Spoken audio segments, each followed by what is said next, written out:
දුර පුතාට සුබ සන්ධ්‍යාවක්. අපි පන්ති පටන් ගන්නවා. අපි අන්තිමට කතා කර හිටියේ භාග කියන තුන්වෙනි පාඩම 9 ශ්‍රේණියේ තුන්වෙනි පාඩම. අපි ඒක ගිය සතියේ අන්තිමට කතා කරපු ටික පොඩ්ඩක් මතක් කරලා අද අලුත් කොටසක් කතා කරන්න බලාපොරොත්තු වෙනවා. එතකොට අපි ගිය සතියේ අන්තිමට කතා කරේ මේකෙදි මේ දක්වලා තියෙන ආකාරයෙන් මේ කේක් ගෙඩියක් අපි කොටස් පහකට එහෙම කපලා ඒකේ කොටස් තුනක් වගේ මෙතන මේ දක්වලා තියෙන කොටස් තුනක් කියන එක. එතකොට අපි ඒක බැලුවොත් එහෙම ඒකකයක් සමාන කොටස් වලට බෙදු විට ඒ කියන්නේ කේක් ගෙඩිය කියන එක සමාන කොටස් පහකට බෙදලා තියෙනවා. ඉන් කොටසක් හෝ කොටස් කීපයක් හෝ භාග ලෙස දැක්විය හැකිය කියලා අපි මේ කතා කර කොටස. එතකොට ඒ ඒකකයක් කියලා කියන්නේ මොකක් හරි එකක් කියන එක. එතකොට එක කියන ඒ කියන්නේ එකක් කියන එක තමයි අපි ඒ සමාන කොටස් වලට බෙදන්නේ.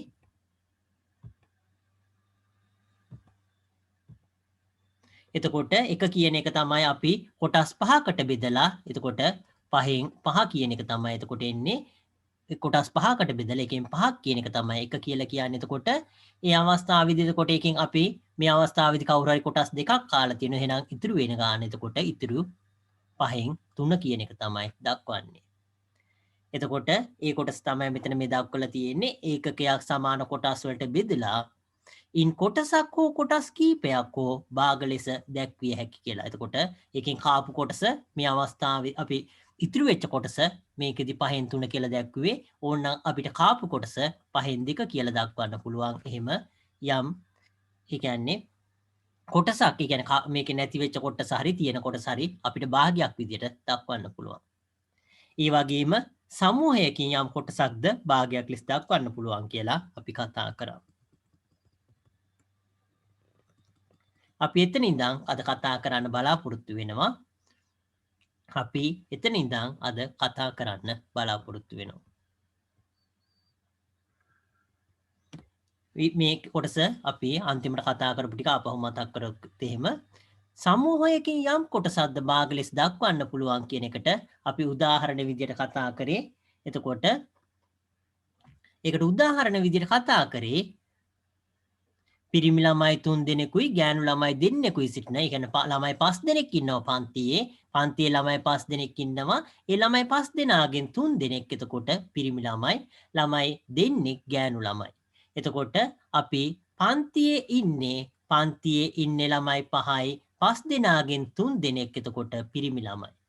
මේ පිරිමි කියන එක ලිව්වොත් එහෙම ගෑනු ළමයි කියලා ලිව්වොත් එහෙම එතකොට ඒක ළමයි 5 දෙනෙක් ඉන්නවා 5 දෙනාගෙන් දෙන්නෙක් ගෑනු ළමයි. එතකොට අපිට ඒ ආකාරයට ඒක දක්වන්න පුළුවන්. එතකොට පිරිමි ළමයි එතකොට ළමයි 5 දෙනාගෙන් 3 දෙනෙක් ඉන්නවා. ඒ කියන්නේ ඒ මුළු සංඛ්‍යාවෙන් ප්‍රතිශතයක් විදියට. ඒ කියන්නේ කොටසක් භාගයක් විදියට ප්‍රතිශතයක් නෙවෙයි. මේ 100ට කියන එකක් නෑ. ඒක නිසා ප්‍රතිශතයක් නෙවෙයි වැරදි සමා වෙන්න.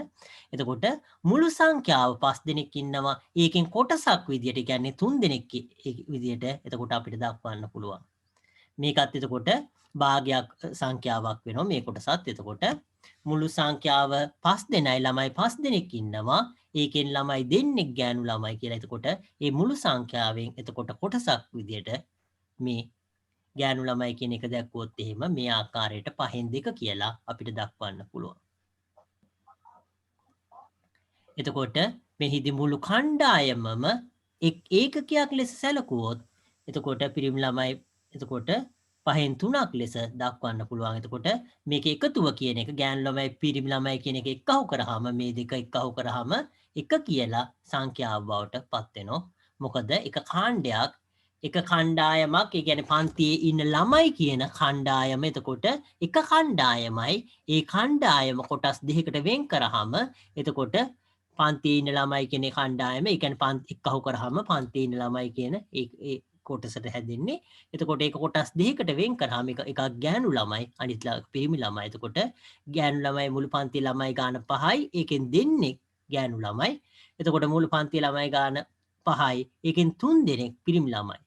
එතකොට පිරිමි ළමයින්ගේ ඒ කොට භාගය බැලුවොත් එහෙම එතකොට 5න් 3 කියන එක ගෑනු ළමයි බැලුවොත් එහෙම 5න් 2 කියන එක ඒ දෙක එක්කහු කරාම අපිට ලැබෙන්නේ මුළු පන්තියේ ළමයි කියන කොටස. ඒ කියන්නේ සම්පූර්ණ එකක් කියන ඒ කොටස තමයි.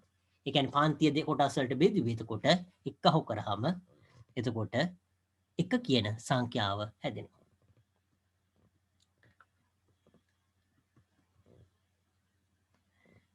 අපි ඊළඟ කොටසට යන්න බලාපොරොත්තු වෙනවා.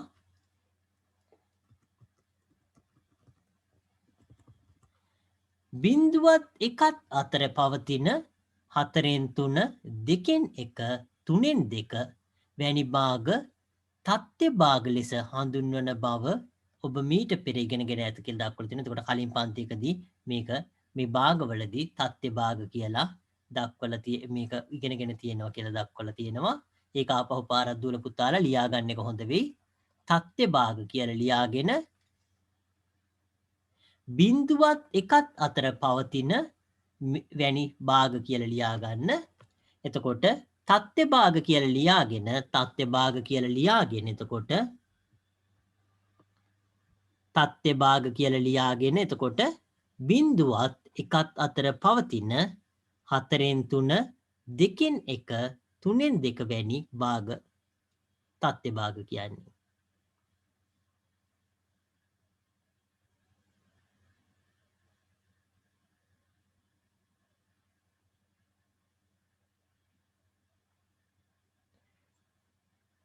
තත්ත්‍ය භාග කියලා කියන්නේ බිඳුවත් එකත් අතර පවතින 4න් 3 2න් 1 3න් 2 වැනි භාග.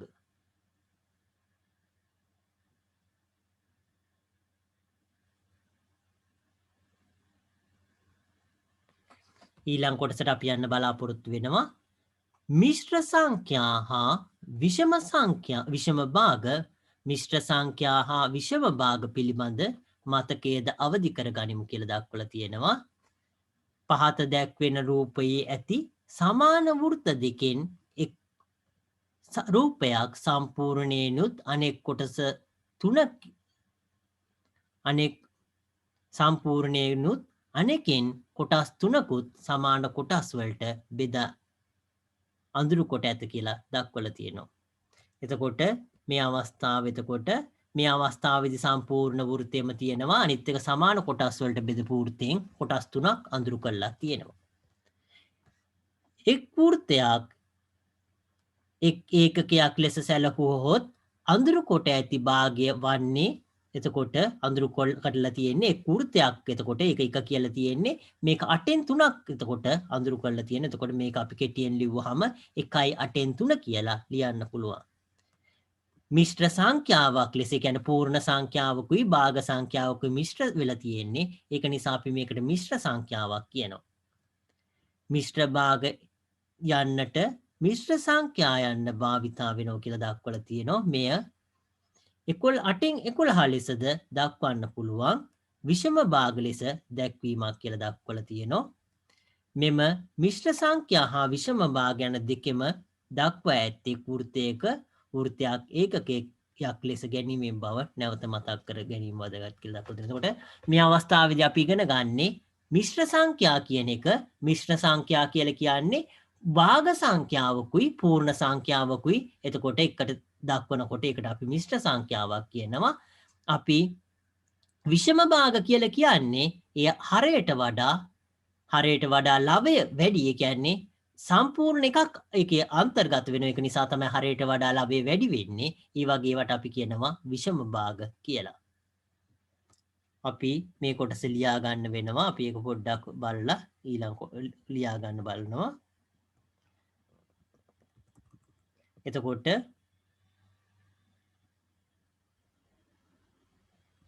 අපි ඊළඟට මේ කොටස ලියා ගන්න බලමු. එතකොට අපි මිශ්‍ර සංඛ්‍යා කියන එක එතකොට මිශ්‍ර සංඛ්‍යා කියන එක ලියා ගන්න. මිශ්‍ර සංඛ්‍යා කියලා ලියාගෙන ඊතලයක් හරි තෙත් දෙකක් හරි කමන්නේ.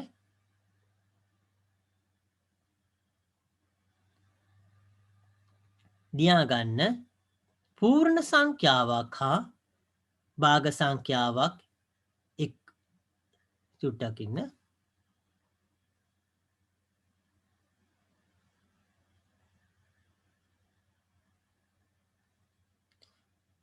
එතකොට පූර්ණ සංඛ්‍යාවක් හා මිශ්‍ර සංඛ්‍යා කියලා ලියන් පූර්ණ සංඛ්‍යා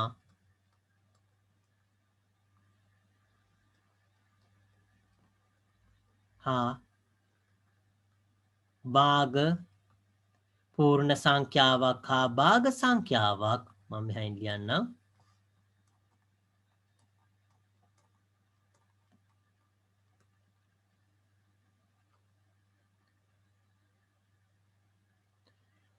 මිශ්‍ර සංඛ්‍යා කියලා ලියලා පූර්ණ සංඛ්‍යාවක් හා භාග සංඛ්‍යාවක් එකට දක්වා ඇති සංඛ්‍යා. එතකොට මිශ්‍ර සංඛ්‍යා කියලා කියන්නේ පූර්ණ සංඛ්‍යාවකුත් තියෙනවා. ඒකේ භාග සංඛ්‍යාවකුත් තියෙනවා. එතකොට පූර්ණ කොටසක් කියලා කියන්නත් පුළුවන්. එතකොට මේකෙදි මිශ්‍ර සංඛ්‍යාවක් කියන්නේ පූර්ණ සංඛ්‍යාවකුයි භාග සංඛ්‍යාවකුයි එකට දක්වා ඇති සංඛ්‍යාව. එතකොට මේ අවස්ථාවේදී උදාහරණ කියලා ලියලා 1/8 කියන එක ලියා ගන්න. මේක පූර්ණ සංඛ්‍යාවක්, මේක භාග සංඛ්‍යාවක්. එකකට දක්වලා තියෙන්නේ. ඒකට අපි මිශ්‍ර සංඛ්‍යාවක් කියලා කියන්නේ.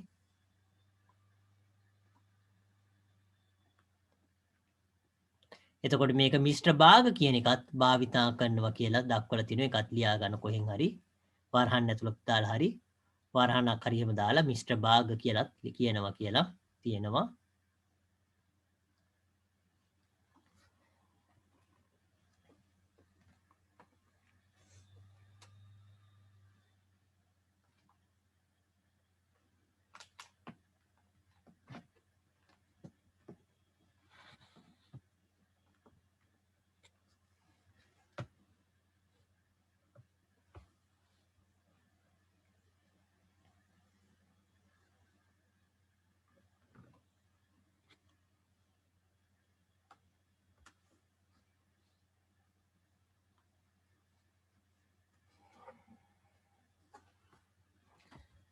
අපි මේක ලියාගෙන ඉවර නම් ඊළඟ කොටසට යන්න බලාපොරොත්තු වෙනවා.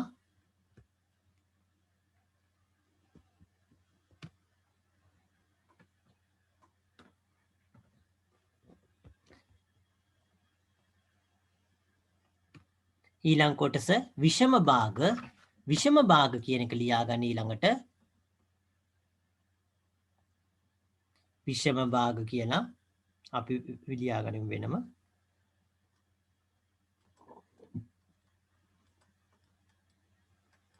විෂම භාග කියලා ලියලා විෂම භාග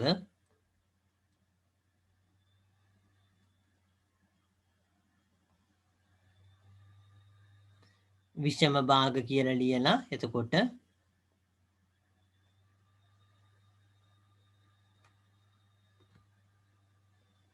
හරයට වඩා ලාභය විශාල භාග කියලා ලියන්න පුළුවන් අපිට. හරයට වඩා ලාභය විශාල භාග. එතකොට හරයට වැඩිය ලාභය විශාලයි. ඒ කියන්නේ උඩ කොටස විශාලයි. අපි උදාහරණ විදියට උදාහරණ කියලා ලියලා 11 බෙදීම 8. විෂම භාග හරයට වඩා ලාභය විශාල භාග. එතකොට හරයට වැඩිය ලාභය විශාලයි.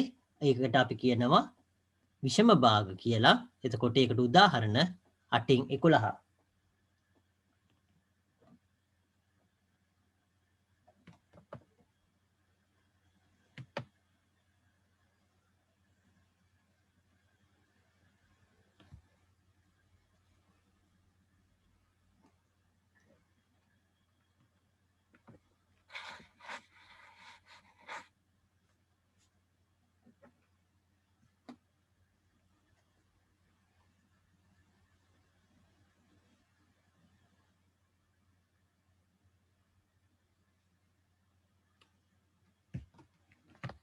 අපි ඊළඟ කොටස බැලුවොත් එහෙම තුල පුතාලක ලියා ගන්න විෂම භාග හරයට වඩා ලවය විශාල භාග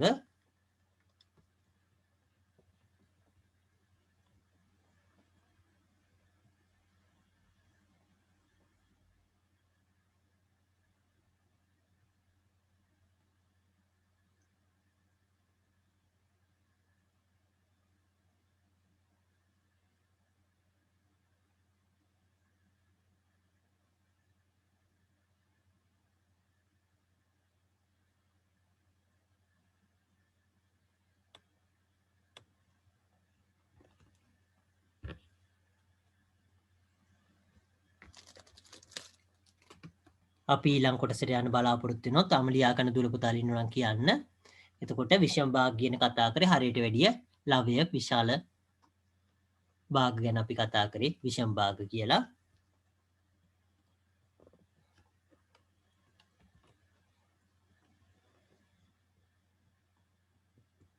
අපි ඊළඟ කොටසට යන්න බලාපොරොත්තු වෙනවා.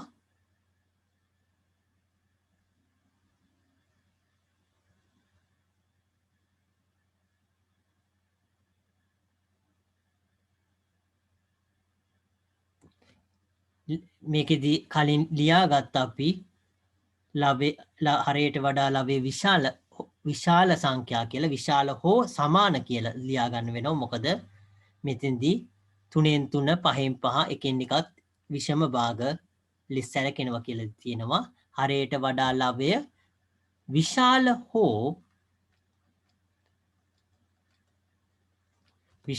හෝ සමාන භාග කියලා එක හදා ගන්න දුවල පුතාලා.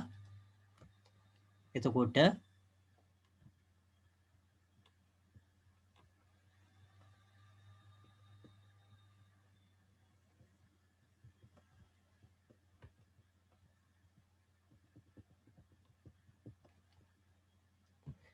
හරයට වඩා ලවය විශාල හෝ සමාන භාග උදාහරණ කියලා ලියලා 11 බෙදීම 8 කියන එක ඊළඟට මේ 3න් 3 හරි එහෙම සංඛ්‍යාවක් ලියා ගන්න. එතකොට දුර පුතාලාට එක තේරෙනවා. එතකොට හරයට වඩා ලවේ විශාල හෝ සමාන භාග විෂම භාග කියන්නේ එතකොට 8න් 11 එහෙම නැත්නම් 3න් 3 ඒ වගේ විෂම භාග වෙනවා.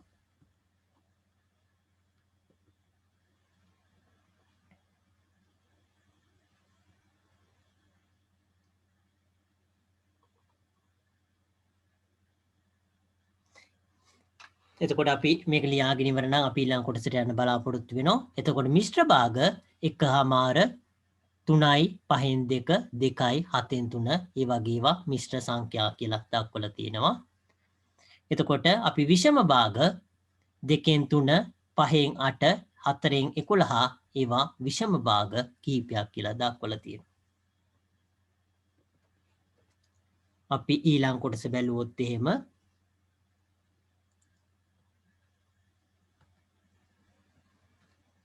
එතකොට තාම ලියා ගන්නවා දුල පුතාලා. ඕකේ. එතකොට අපි ඊළඟ කොටස බැලුවොත් එහෙම 2න් 3 5න් 8 4න් 11 යන විෂම භාග කිහිපයක් කියලා දක්වලා තියෙනවා. එතකොට 2න් 3 5න් 8 4න් 11 කියන ඒවා විෂම භාග කිහිපයක් කියලා දක්වලා තියෙනවා. එතකොට ඒ වගේම 3න් 3 5න් 5 1න් 1 වැනි එකට සමාන වන භාගද විෂම භාග කියලා දක්වලා තියෙනවා. මිශ්‍ර සංඛ්‍යා විෂම භාග ලෙස නිරූපණය කිරීමටත් විෂම භාග මිශ්‍ර සංඛ්‍යා ලෙස නිරූපණය කිරීමටත් ඔබ ඉගෙනගෙන ඇත කියලා දක්වලා තියෙනවා. එතකොට මිශ්‍ර සංඛ්‍යා එතකොට විෂම භාග විදියටත් විෂම භාග මිශ්‍ර සංඛ්‍යා විදියටත් නිරූපණය කරන්න ඉගෙනගෙන තියෙයි කියලා දක්වනවා. එතකොට මේකෙදී එකයි භාගය කියන එක එතකොට අපි මේ අවස්ථාවේදී දෙක වැඩි කරනවා එකෙන් ඊට පස්සේ එක අහු කරනවා. එහෙම නැත්නම් අපිට මේක කොටස් දෙකකට කඩන්න පුළුවන්. එක එකතු කිරීම භාගය කියලා. එතකොට මේ අවස්ථාව එතකොට එක කියලා කියන්නේ දෙක බෙදීම දෙක කියන එක කියන්නේ එතකොට ඊළඟේම එක බෙදීම දෙක එතකොට මේක දෙකෙන් 3යි. මේ අවස්ථාව එතකොට පහ බෙදීම 3 කියන එක පහ එතකොට අපිට බෙදන්න පුළුවන් 3ෙන්. එතකොට 3 ඒවා 1යි. එතකොට 3යි. එතකොට දෙකක් ඉතුරුයි. එතකොට ඒක නිසා සම්පූර්ණ ඒව 1යි 3ෙන් දෙකක් ඉතුරු වුණා. මෙහෙම දක්වන්න පුළුවන් අපිට. හරයත් ලවයත් භාගයක ලවයත් හරයත් එකම සංඛ්‍යාවකින් ශූන්‍ය නොවන ගුණ කිරීමෙන් හෝ බෙදීමෙන් පළමුවන භාගයට තුල්‍ය වූ භාගයක් ලබා ගන්න පුළුවන්. එතකොට භාගයක් තියුණොත් එහෙම අපි හිතුවොත් එහෙම 3 2න් 3 කියන එක අපි මේක උඩත් යටත් වැඩි කරනවා 2කින් වැඩි කරනවා. එතකොට අපිට ලැබෙනවා 3 වරක් 2 6යි, 2 වරක් 2 4යි. එතකොට කලින් තියුනේ 2න් 3 දැන් තියෙන්නේ 4න් 6.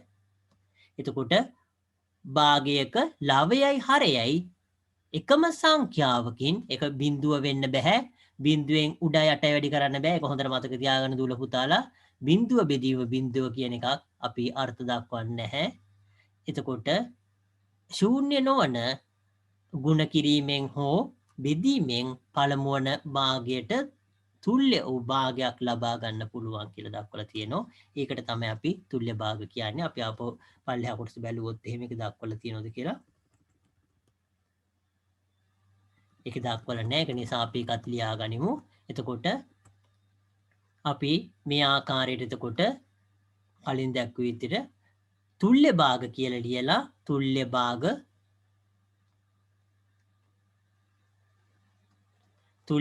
කියලා ලියන්න ලියලා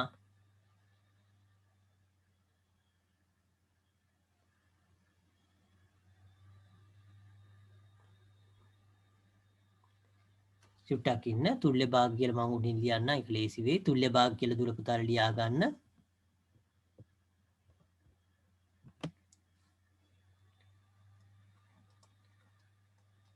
තුල්‍ය භාග කියලා ලියලා ඉරි කෑල් දෙකක් හරි තිත් දෙකක් හරි තියලා භාගයක ලවයත් හරයත් එකම සංඛ්‍යාවකින් මේක වැදගත් වෙනවා ශූන්‍ය නොවන කියලා. බිඳුව බෙදීම බිඳුව කියන එක මේක අර්ථ දක්වන්නේ නැහැ. ඒ වගේ දේවල් අපි ලියන්නේ නැහැ. එතකොට මේක සංඛ්‍යාවකින් ශූන්‍ය නොවන ගුණ කිරීමෙන් හෝ බෙදීමෙන් පළමුවන භාගයට තුල්‍ය වූ භාගයක් ලබා තුල්‍ය භාග කියන්නේ භාගයක ලවයත් හරයත් එකම සංඛ්‍යාවකින් ශූන්‍ය නොවන ගුණ කිරීමෙන් හෝ බෙදීමෙන් පළමුවන භාගයට තුල්‍ය වූ භාගය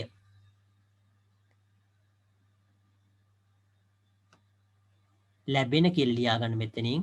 එතකොට හරි ලැබෙන පළමුවන භාගයට තුල්‍ය වූ භාගය කියලා ලියාගන්න. එතකොට හරි.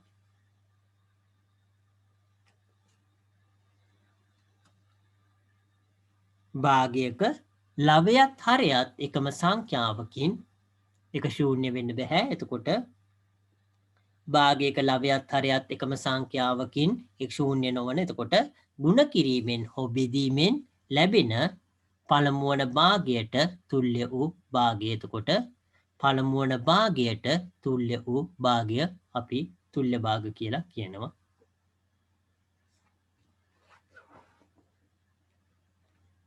ඒකට උදාහරණය විදිහට කලින් අපි කතා කරපු උදාහරණය කියලා ලියලා මේක ලියා ගන්න මෙහෙම 3 බෙදීම 2 වැඩි කිරීම 2 බෙදීම 2 කියලා. එතකොට හරයයි ලවයයි දෙකෙන් වැඩි කරනවා. එතකොට අපිට ලැබෙන්නේ 6යි. මෙතන ලැබෙන්නේ 4යි.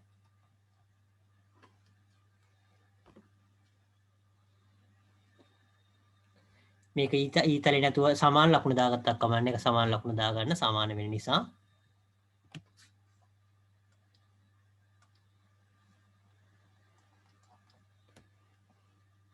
උඩ යටයි හරයයි ලවය දෙකම එක සංඛ්‍යාවෙන් වැඩි කරන්නේ ඒක නිසා කිසිම වෙනසක් සිද්ධ වෙන්නේ නැහැ. ඒක නිසා 2න් 3 කියන්නේත් 4න් 6 කියන්නේත් එකම සංඛ්‍යාව. 2කින් වැඩි වෙලා විතරයි තියෙන්නේ උඩ යටයි. ගණිතයේදී කිසිම වෙනසක් නැහැ ඒක.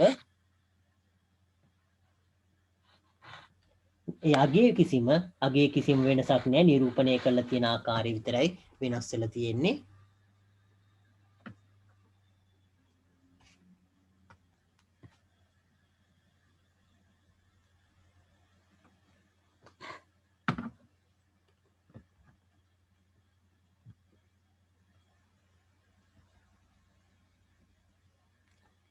ඔව් විෂම භාග හරි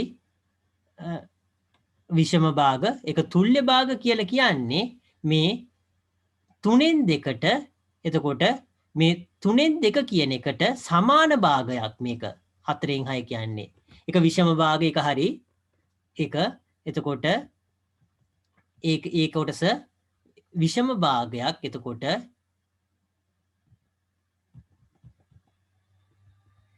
මේක විෂම භාගයක් මේ 3න් 2 කියලා කියන්නේ එක හරි මේ 3න් 2 කියන එක විෂම භාගයක් මේ 4න් 6 කියන එකත් විෂම භාගයක් ඒ දෙක හරි මේ දෙක 3න් 2 කියන්නේත් විෂම භාගයක් 4න් 6 කියන්නේත් විෂම භාගයක් මේ 6න් මේ 3න් 2ට තුල්්‍ය වුණු භාගයක් තමයි 4න් 6 ඒක ගැන කතා කරන්නේ මේ සංඛ්‍යාව ගැන නෙවෙයි මේ සංඛ්‍යාව විතරක් නෙවෙයි මේ සංඛ්‍යා දෙක ගැන කියන්නේ ඒක මතක තියාගන්න දූල පුතාලා මේකට සමාන වුණු භාගයක් මේක කියලා කියන්නේ ඒක මේ සංඛ්‍යාව විතරක් ගත්තොත් ඒක විෂම භාගයක්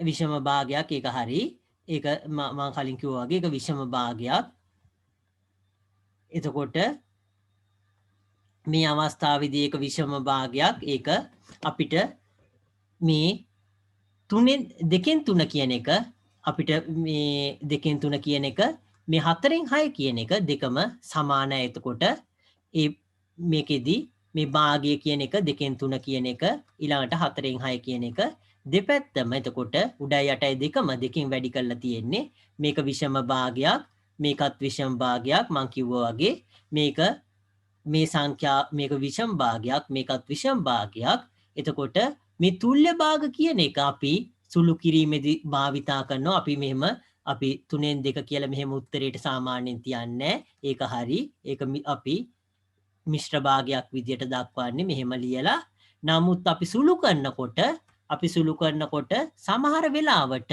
අපිට දුල පුතාලට මම ඒක උදාහරණයක් පෙන්නන්නම් මේක තේරෙන්නේ නැති නම් චුට්ටක් ඉන්න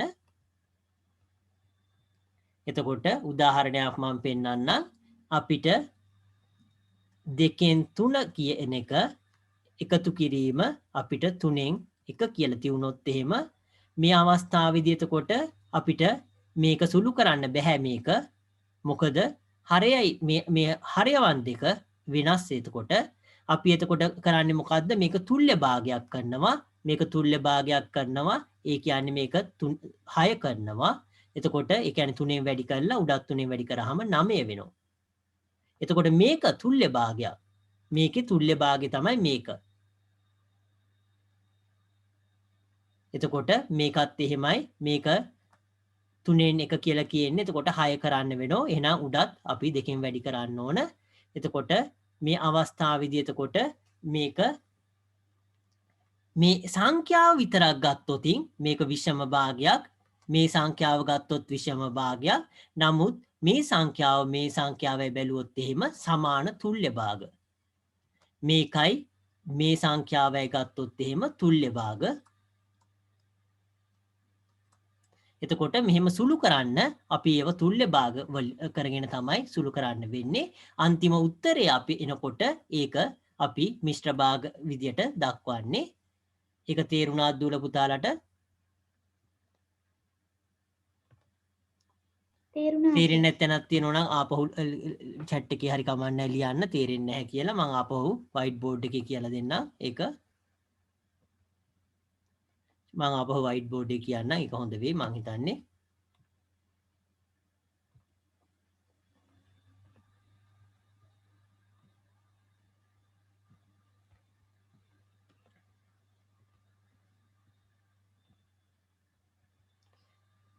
මම ඒක ආපහු සැරයක් එක පොඩ්ඩක් විස්තර කරන්නම් ඒක දුල පුතාලට තේරෙන්නේ නැති මේකෙදි අපි භාග කියන එක ඒක තුල්්‍ය භාග මම කලින් දැක්වේ මේ මා කලින් දැක්වේ විෂම භාගයක් එතකොට විෂම භාගය කියන එක අපි මෙහෙම දක්වන්නේ උත්තරයකදී අපි මෙහෙම දක්වන්නේ ඒක හරි අපි මං කලින් කිව්වා ආකාරයට මේ 3න් 2 කියන එක එහෙම නැත්නම් අපිට මෙහෙම අපි සාමාන්‍ය ගණිතයේදී මෙහෙම දෙන්න ප්‍රශ්නිකදී ඕනනම් දෙන්න පුළුවන් අපිට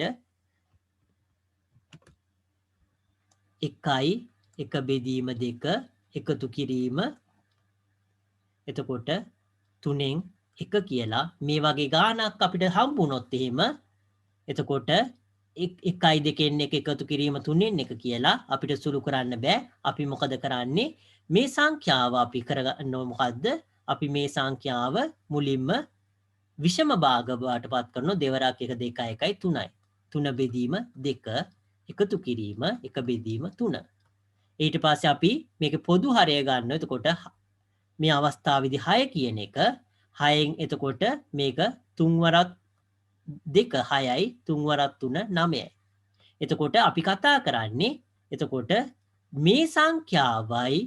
මේ සංඛ්‍යාවයි ගැන මේ සංඛ්‍යාවේ තුල්්‍ය භාගය මේ 9න් 6 කියන එක. ඒ කියන්නේ සංඛ්‍යාව වෙනුවට යෙදුවයි කියලා. ඔව් හරි. එතකොට මේක උඩයට මාරු වෙලා මං හිතන්නේ මේක මේ උඩයට මාරු වෙලා තියෙන උත්තරේ දීපු එක. එතකොට මේ අවස්ථාව එතකොට මේක එතකොට මේ අවස්ථාවේ මේකත් එතකොට 6 මේකත් 2 බවට කත් කරනවා. එතකොට මේ සංඛ්‍යාවේ තුල්්‍ය භාගය මේක මේ සංඛ්‍යාව වෙනුවට මේ සංඛ්‍යාව යෙදුවයි කියලා කිසිම වෙනසක් වෙන්නේ නැහැ. ඒක නිසා තුල්්‍ය කියලා කියන්නේ එතකොට ඒ කියන්නේ සමානයි ඇත්තටම කිසිම වෙනසක් නැහැ. ඒකේ විශාලත්වය බැලුවොත් එහෙම උඩ යට දෙකම එකම සංඛ්‍යාවෙන් වැඩි කරලා තියෙන්නේ. එතකොට මේකෙදි පොදු හරය විදියට 6 කියන එක එනවා 9යි 2යි 11යි. එතකොට අපි උත්තරේ අවසන් උත්තරේ දක්වනකොට මේක හරිනම් දක්වන්න ඕන 1යි 6යි එතකොට ඉතුරු 5යි. මේ ආකාරයට තමයි උත්තරේ හරිනම් තියන්න ඕන.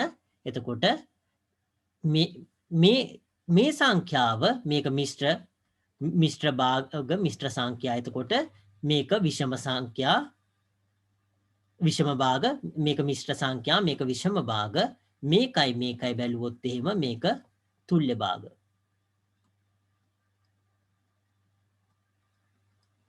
හරිද දුල පුතාලා මේ කොටස?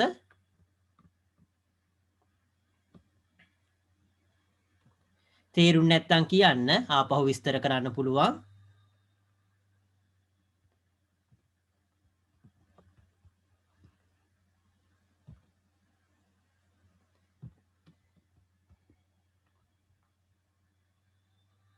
එතකොට මේ කොටස බලන්න දුල පුතාලා ඒක තේරුණා නම් ඒක ප්‍රශ්නයක් නෑ තේරුම් නැත්තම් කියන්න. එතකොට මේ අවස්ථාවේදී මේකයි ගැන කතා කරන්නේ මේවා තුල්්‍ය භාග.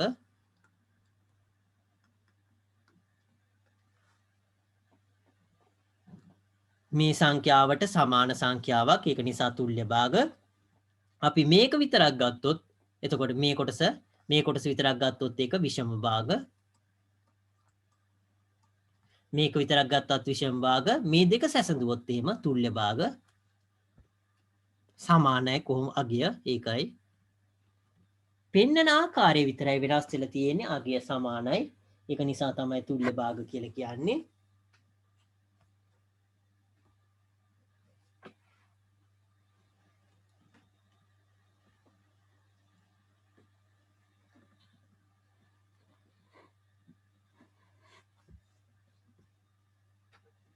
දුල පුතාලා හරිද මොන හරි තියෙනවා අහන්න පුළුවන්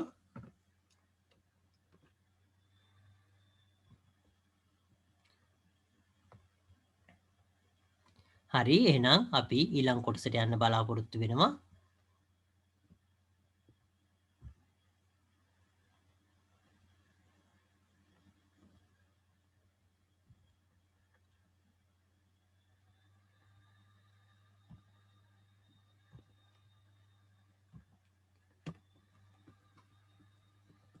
එතකොට මේක නිදසුනක් විදිහට දක්වලා තියෙන ඒ කොටසත් අපි බැලුවොත් එහෙම මේක නිදසුනක් විදිහට දක්වලා තියෙන කොටස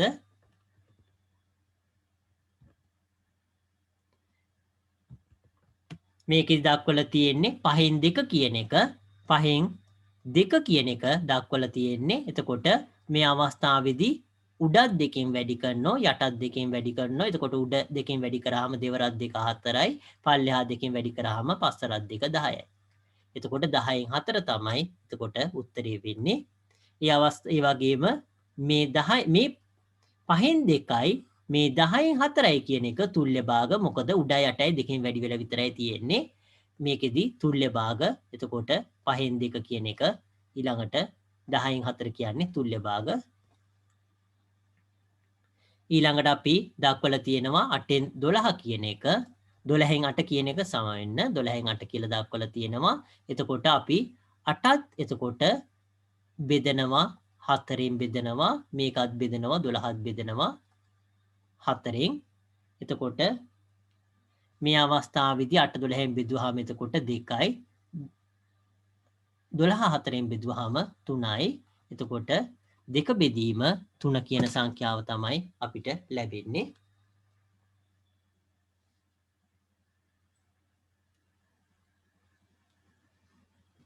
ඒක හරිද දුවල පුතාලා? දුවල පුත් ඒක අපි ඊළඟ කොටස බැලුවොත් එහෙම භාග එකතු කිරීමේදී සහ අඩු කිරීමේදී හරයන් සමාන වන විට ඒවා සුළු කිරීම ඉතා පහසුය. එතකොට හරයන් සමාන නම් ඒවා සුළු කරන්න පහසුයි. හරයන් අසමාන නම් ඒවා පොදු අන්තරය ඒ කියන්නේ අපි හොයන්න වෙනවා. එතකොට ඒකේ මොකද්ද පොදු සංඛ්‍යාව කියලා. එතකොට මේකෙදි කියන්නේ මේ භාග එකතු කරනකොට හරයන් සමාන නම් එතකොට මේ අවස්ථාවේදී 5 කියන එක හරයට තියෙන්නේ. එතකොට එක බෙදීම 5 එකතු කිරීම 4 බෙදීම 5 කියන එක. එතකොට මේ අවස්ථාවේදී එතකොට 5 කියන එක 4යි මේ අවස්ථාවේදී 4යි 1යි 5 කියලා ලැබෙනවා. ඊළඟට මේකෙන් අඩු කරලා තියෙනවා 2ක් කියන එක. ඒකත් අපි බැලුවොත් එහෙම 2ක් අඩු කරනවා 5න් මේකෙන් අඩු කරනවා 2ක් ඒ කියන්නේ 3 බෙදීම 5.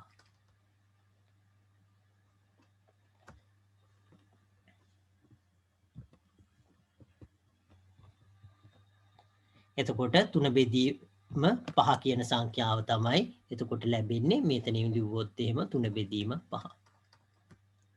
ඒ කියන්නේ හරය සමාන වුණොතින් හරය සමාන වුණොත් අපිට සුළු කරන්න ඉතාම පහසුයි. භාගවල හර අසමාන විට පොදු හරයක් ලැබෙන පරිදි තුල්්‍ය භාග ලියනු ලැබේ. ඒක තමයි අපි තුල්්‍ය භාග කියන එක ඉගෙන ගන්නේ. ඒකට ඒක වැදගත් කොටසක්. ඒක ලියා ගන්න දුවල පුතාලා.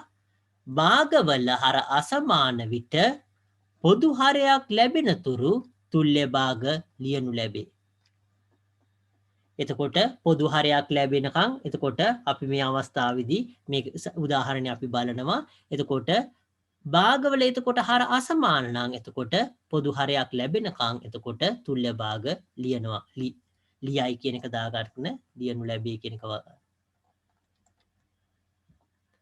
එතකොට භාගවල එතකොට හර අසමාන නම් එතකොට පොදු හරයක් ලැබෙනකම් එතකොට තුල්්‍ය භාග ලියනවා.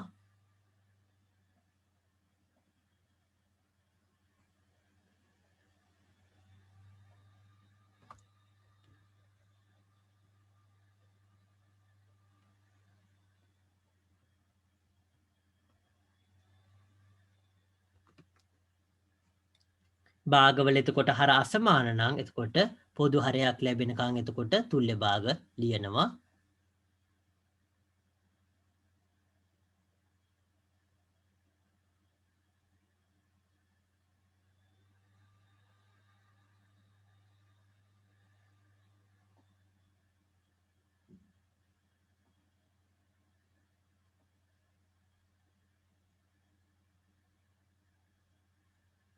ඒකට උදාහරණයකට ඒක ලියා ගන්න අවශ්‍ය නැහැ. අපි පොඩ්ඩක් බලමු ඉස්සෙල්ලා.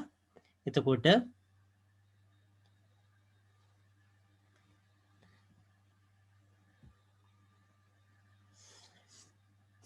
අපි මේ කොටස බැලුවොත් එහෙම 4න් 1 එකතු කිරීම 3න් 2 එකතු කිරීම අඩු කිරීම 6න් 5 කියන එක. එතකොට මේ අවස්ථාවේදී පොදු හරය කියන එක 4යි 3යි 6 කියන එක දූල පුතාලට ඒක පොදු හරය හොයන විදිය කලින් පන්තිවලදී ඉගෙනගෙන ඇති. මේ අවස්ථාවේදී එතකොට මේකෙදි 12 කියන එක තමයි පොදු හරය වෙන්නේ. එතකොට මේක 12 කරන්න වෙනවා මේකත් 12 කරන්න වෙනවා මේකත් 12 කරන්න වෙනවා. එතකොට මේක 12 කරන්න නම් කීයෙන්ද වැඩි කරන්නේ 3ෙන් වැඩි කරන්නේ. එතකොට 4න් 1 වැඩි කිරීම 3 බෙදීම 3. එකතු කිරීම 2 බෙදීම 3 මේක 12 කරන්න නම් කීයෙන්ද වැඩි කරන්න ඕන 4ෙන් උඩත් වැඩි කරන්න ඕන එතකොට 4ෙන්. අඩු කිරීම 6න් 5 කියන එක එතකොට ඒක 12 කරන්න නම් කීයෙන්ද වැඩි කරන්න ඕන 2කින්. එතකොට මේ සංඛ්‍යාව ලැබෙනවා. එතකොට අපි මේක සුළු කරොත් එහෙම 4 වරක් 3 කීයද 12යි 3 වරක් 1 3යි. 4 වරක් 3 කීයද 12යි 4 වරක් 2 කීයද 8යි. අඩු කරනවා 6 වරක් 2 කීයද 12යි 5 වරක් 2 කීයද 10යි. එතකොට මේක සුළු කරාම 8යි 3යි 11යි 11න් 10ක් ගියාම 1යි. එතකොට 1 බෙදීම 12.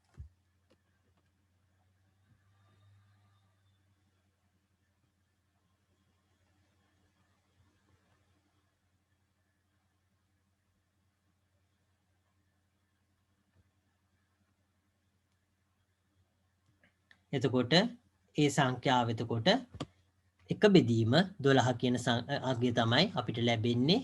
එතකොට මේක තමයි මෙතන කියලා තියුනේ.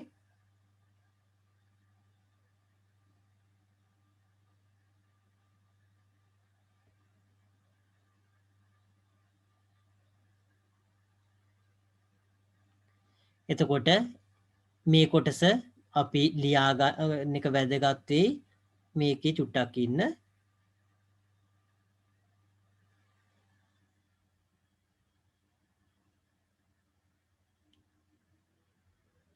මේ කොටස අපි ලියා ගන්න එක වැදගත් වෙයි මේකෙදි.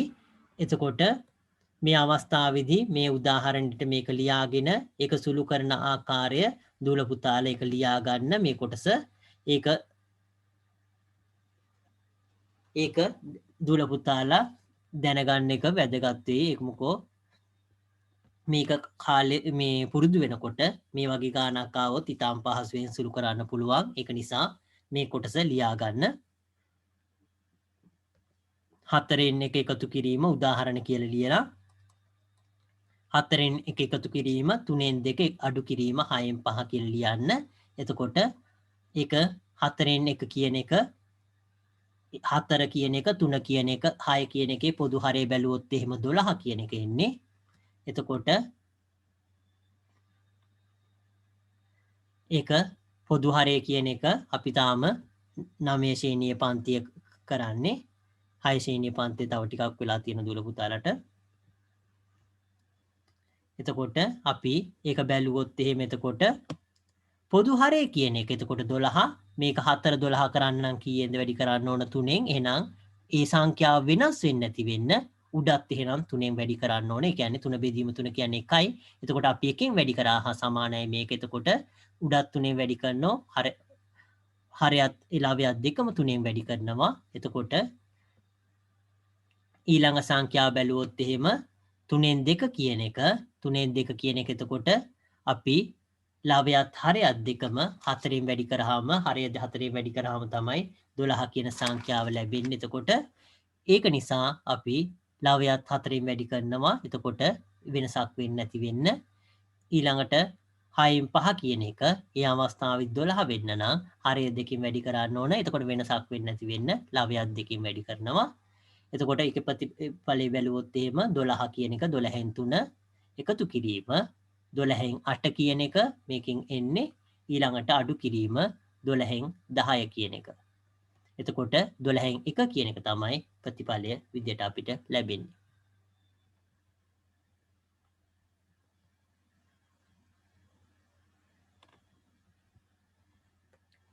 එතකොට මේ අවස්ථාව එතකොට අපි මේක දූල පුතාලා ලියා ගන්න එක වැදගත් වෙයි.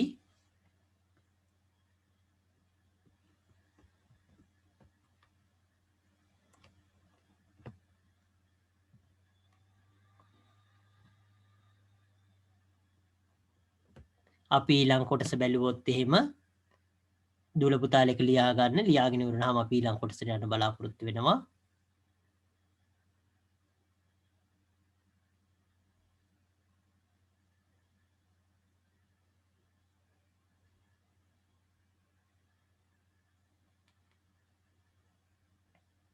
ඒක ලියාගෙන ඉවරනහම අපි ඊළඟ කොටසත් කතා කරන්න බලාපොරොත්තු වෙනවා.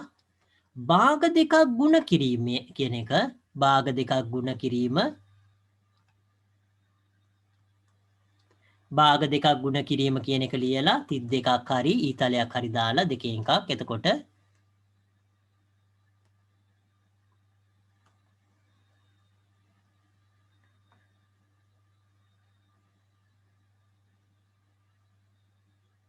ලැබෙන භාගයේ ලවය භාග දෙකේ ළමයන්ගේ ගුණිතය වෙනවා. එතකොට මේ ප්‍රතිඵලය කියන එක එතකොට භාග දෙකේ ඒ ළමයන් ගුණ කරාම අපිට එතකොට ඒ පිළිතුරේ ළවය ලැබෙනවා. ඒ වගේම ඒ හරය කියන එක භාග දෙකේ හරයන් ගුණ කරාම අපිට ලැබෙනවා. හරයවල් දෙක ගුණ කරාම හරය ලැබෙනවා. ළවයවන් දෙක ගුණ කරාම ළවය ලැබෙනවා කියන එක තමයි කියන්නේ. ඒක නිසා භාග දෙකක් ගුණ කරනකොට හරය වැඩි කිරීම හරය කියන එක ළවය වැඩි කිරීම ළවය කියන එක තමයි අපිට ලැබෙන්නේ. ඒ කියන්නේ පිළිතුර ලැබෙන්නේ හරය වැඩි කිරීම හරයයි ළවය වැඩි කිරීම ළවයෙන්. එතකොට මේකේ උදාහරණ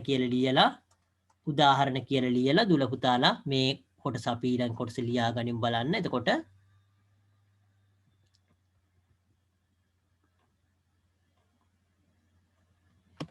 උදාහරණ කියලා ලියලා මේ පහෙන් දෙක කියන එක වැඩි කිරීම 3න් 1 කියන එක අපි සුළු කරන්න බලාපොරොත්තු වෙනවා. මේව පල්ලෙහාට සුළු කරන්න. එතකොට හරය වැඩි කරනවා. ළවය වැඩි කරනවා. එතකොට ඒකේ සංඛ්‍යාව පේන්නේ නැති නිසා මම ආපහු ලියන්නම්. වෙන පාටකින් අඳින්නම්.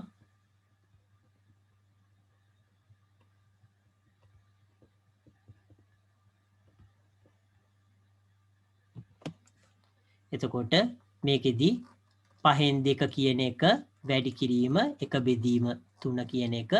එතකොට අපි මේ අවස්ථාවේදී එතකොට මේක සුළු කරනකොට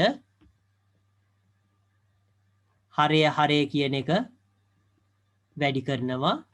ළවය කියන එක වැඩි කරනවා. එතකොට ඒ අවස්ථාවේදී අපිට ලැබෙන උත්තරේ බැලුවොත් එහෙම ඒක සමාන වෙනවා 2 වැඩි කිරීම 1 කියන එක බෙදීම 5 වැඩි කිරීම 3.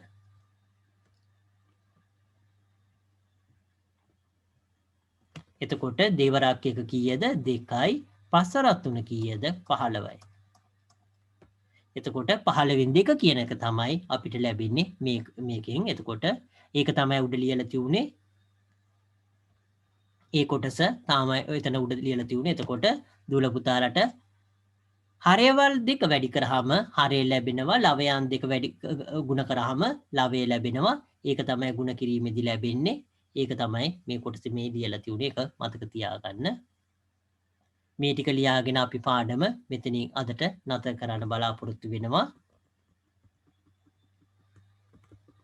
දුල පුතාලා මේ කොටස ලියාගෙන අපි ඊළඟ දවසේ ඉතුරු ටික කරන්න බලාපොරොත්තු වෙනවා. හෙට දුල පුතාලට සුබ රාත්‍රියක්.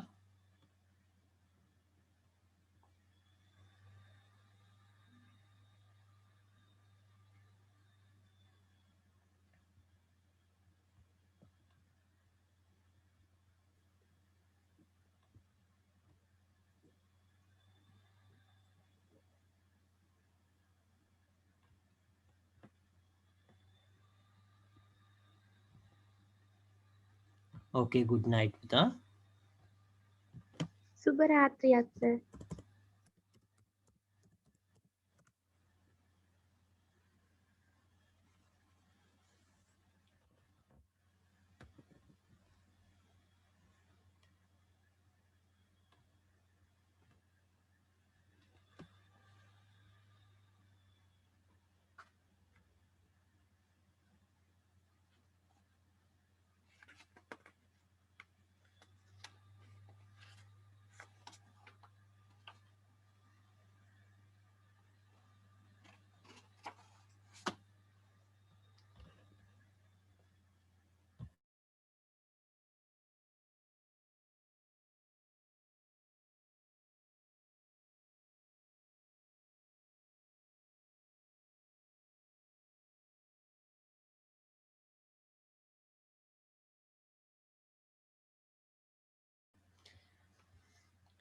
9 ශ්‍රේණියේ දූල පුතාලා මේක ලියාගෙන ඉවර නම් අපි අදට පන්තිය මෙතනින් අවසන් කරනවා. දූල පුතාලට සුබ රාත්‍රියක්.